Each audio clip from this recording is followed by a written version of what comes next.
Quarter में बुलाया गया था और मसला तो यही था कि एक्साइज पॉलिसी में सो कॉल्ड जो घोटाला हुआ है सो कॉल्ड उसके बारे में पूछताछ होनी है, जिसके बारे में बीजेपी बार बार कहती है 10,000 करोड़ का घोटाला हुआ, दिल्ली में 10,000 करोड़ का एक्साइज घोटाला हुआ।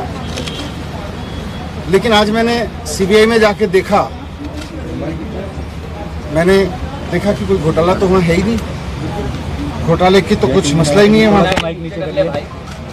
सारा केस फर्जी है, मैं जानता हूँ सारा केस फर्जी है। और आज मैंने सीबीआई में 9 घंटे की पूछताछ के दौरान 9 घंटे जो मैं रहा वहाँ पे, वहाँ भी मैं समझ गया कि किस तरह से सारा केस फर्जी है और किस तरह से इन्होंने पूरी साजिश की गई है। आज मुझे समझ में आया कि इन्होंने सीबीआई में केस किसी घोटाले की जांच के लिए नहीं करा रखा, इन्होंने सीबीआई में जो मेरे खिलाफ केस करा रखा है वो दिल्ली में एक्चुअली ऑपरेशन लोटस को कामयाब करने के लिए करा रखा है। ये बात पहले भी मुझे बाहर से समझ में आ रही थी, लेकिन आज अंदर जाके सीबीआई के हेडक्वार्टर में 9 घंटे तक मेरे को और समझ में आई कि किस तरह से भारतीय जनता पार्टी सीबीआई जैसी एजेंसीज को अनकॉन्स्टिट्यूशनल तरीके से, असंवैधानिक तरीके से, गलत तरीके से दबाव बनाने के लिए यूज कर रही है। एक्साइज पे बात हुई, लेकिन मुझे आश्चर्य हुआ कि वहां भी साइड में मुझ पर दबाव बनाया गया कि आप छोड़ दो, आप में क्यों हो। मैंने कहा क्यों?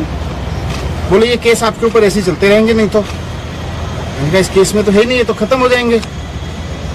तो मुझे कहा गया कि साइड में कि सत्येंद्र जैन के पास कौन से केस हैं, सत्येंद्र जैन के ऊपर कौन से सच्चे केस हैं, वो भी चल रहे हैं। 6 महीने वो जेल रह सकते हैं तो 6 महीने आप भी रह सकते हो। तो मैंने कहा बीजेपी तो बहुत गंदी पार्टी है, मैं उसके लिए आप थोड़ी छोड़ सकता हूँ। तो मुझे कहा गया कि नहीं देखो ये केस तो ऐसे ही चलते रहेंगे, दूसरा फायदा आपको लोग मुख्यमंत्री भी बनाएंगे फिर। तो मैंने कहा ये मुख्यमंत्री बनने के लिए थोड़ी आया हूँ, मैं तो शिक्षा के लिए आया हूँ। राजनीति में हम आना नहीं चाह रहे थे, हम तो शिक्षा के लिए आए हैं, ईमानदारी से काम करने के लिए आए हैं।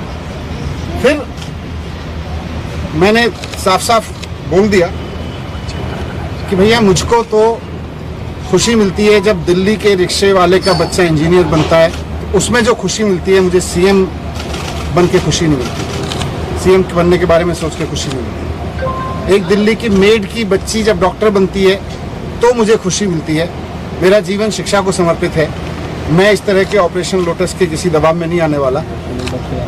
इनको जो करना है करें, पूरा केस फर्जी है, कहीं दूर से दूर तक कोई सच्चाई नहीं है उसमें, कोई 1 करोड़ का 1 रुपए का कहीं कोई घोटाला नहीं हुआ। ये बीजेपी वाले कहते रहे और दबाव बनाते रहे 10,000 करोड़ का घोटाला हुआ है, कोई घोटाला नहीं हुआ। आज मुझे वहां से भी समझ में आ गया।